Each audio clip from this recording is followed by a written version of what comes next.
তোমরা কারা কারা মিরিক পার্কের বা মিরিক লেকের পাশে থাকা মায়ের মন্দির দর্শন করেছো?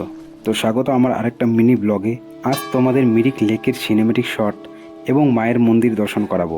আজ বাড়ি থেকে বেরোবার সময় ওয়েদার যথেষ্ট ভালো ছিল, বাট পাহাড়ে উঠতে ওয়েদারের রঙ্গ দেখে মন খারাপ।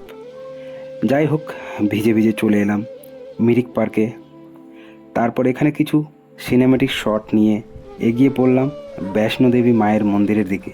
আশেপাশের পরিবেশ কতটা সুন্দর বলে বোঝানোই যাবে না।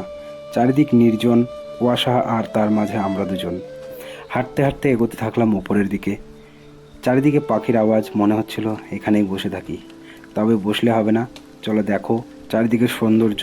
যাই হোক, বলতে বলতে চলে এলাম মন্দিরের গেটে। দেখো কতই সুন্দর দৃশ্য, চারিদিকের পরিবেশ মুগ্ধ করছে। এই হচ্ছে মায়ের মন্দির, আর ওপরের দিকে আছে বাবার মন্দির। চলো সেটাও তোমাদের দেখাই। মনে হচ্ছে বাড়ির পরিবেশ ছেড়ে অনন্তকালের জন্য এখানেই থেকে যাই। যাই হোক, এত গভীর হলে হবে না, চলো এগিয়ে যাই। আর তোমাদের ভিডিওটা কেমন লাগছে কমেন্টে অবশ্যই জানাও।